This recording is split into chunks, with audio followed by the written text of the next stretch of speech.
Well, good morning, everyone. Recently I was over at Safeway doing some grocery shopping, and I happened upon the potato chip aisle. Now, I didn't have potato chips on my shopping list, but I noticed that my favorite chips were on sale.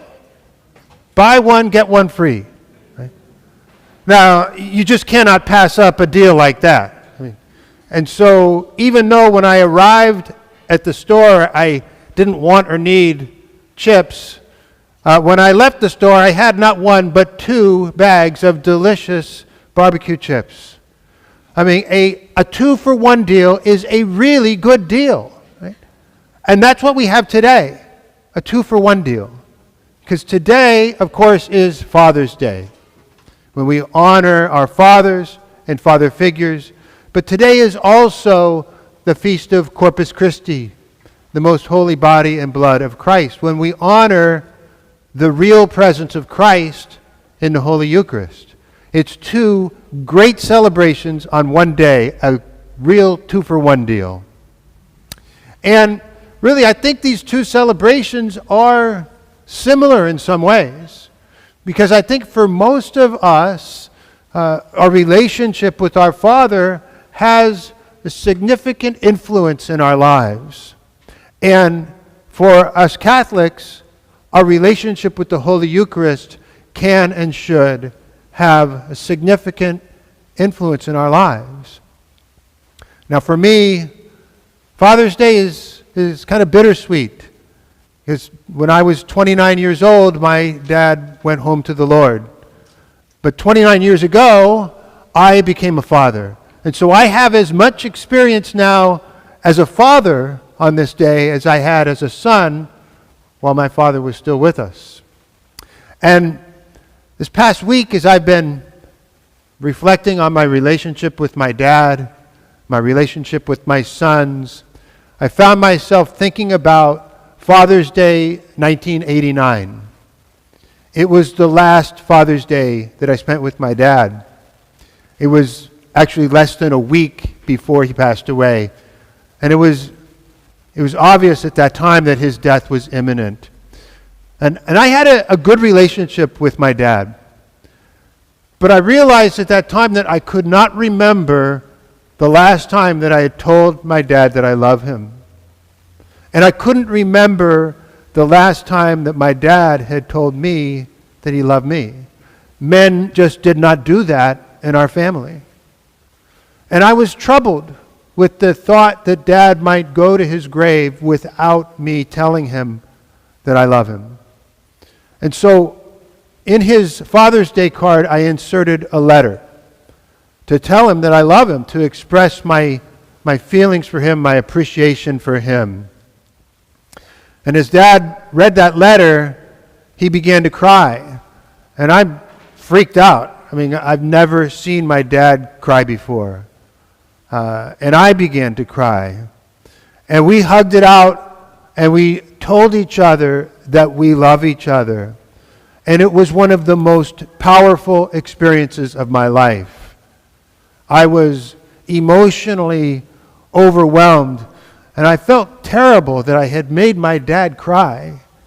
But I was also overjoyed. I was so thankful, so relieved that Dad and I had a chance to tell each other that we love each other before it was too late. And that experience had a profound influence on me as a father. I mean, at the time, I was not a father. In fact, I wasn't married. In fact, I didn't even have a girlfriend at the time. But I promised myself that day that if I ever am a father, I will not wait until I'm on my deathbed to tell my children that I love them, or to create the space for them to tell me that they love me. And I've made good on that promise. Since the days of my son's birth, in fact, even before they were born, I have taken every opportunity to tell my sons that I love them. And today, it would be as awkward for my sons and I to have a conversation in which we did not say, I love you, as it would have been for my dad and I to have a conversation in which we did say that we love you, I love you. And honestly, it's such a natural part of our relationship that I often take it for granted.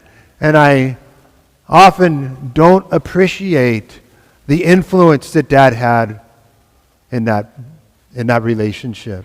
Because if it were not for that day in 1989 with my dad, I would not be the father that I am today.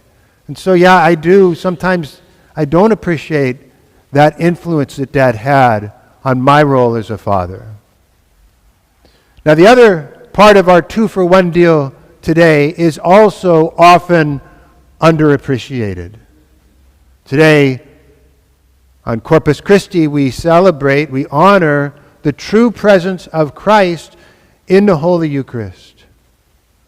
But the fact is that many Catholics, even though this is a tenet of our Catholic faith, many Catholics do not believe in the real presence of Christ in the Eucharist. Perhaps a lot of people only see the Eucharist as merely a symbol. Maybe some of you are in that camp. But let me be clear. During the consecration, that simple bread and wine becomes the body and blood of Christ. Doesn't change in appearance. It still looks the same, but it is substantially changed. The Holy Eucharist is the source and summit of our faith. The Holy Eucharist is Christ, body, blood, soul, and divinity. In the second reading that we just heard, St. Paul recounts the words of Jesus at the Last Supper. The same words that Father Steve will use at the consecration in just a little while. This is my body. It's not this will remind you of my body. Not this is a symbol of my body. No, this is my body. And studies show that as many as 70% of Catholics, as many as 30% of Catholics who attend Mass regularly do not believe in the real presence of Christ in the Eucharist.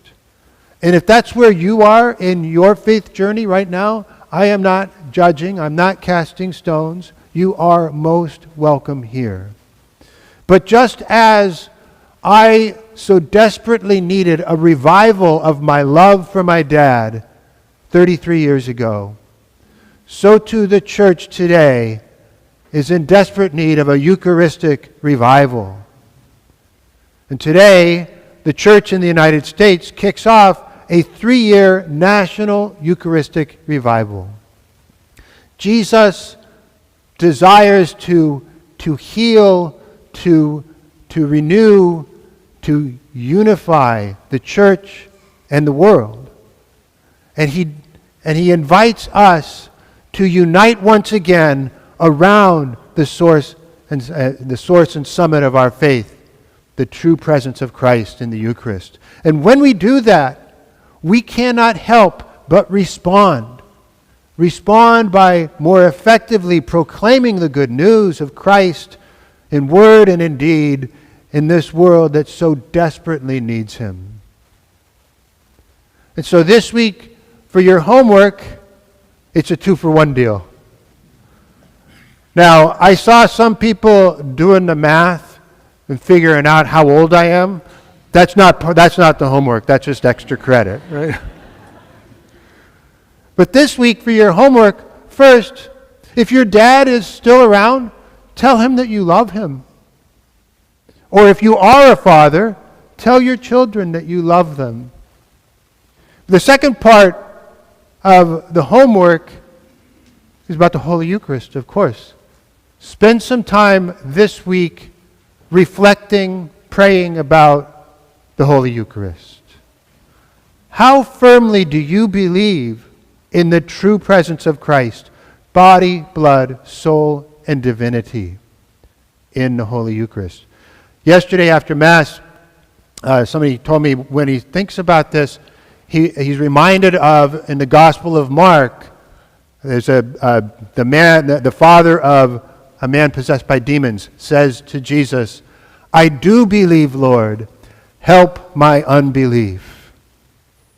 So this week, ask the Lord to increase your faith, your belief in, and your response to the source and summit of our faith, the true presence of Christ in the Holy Eucharist.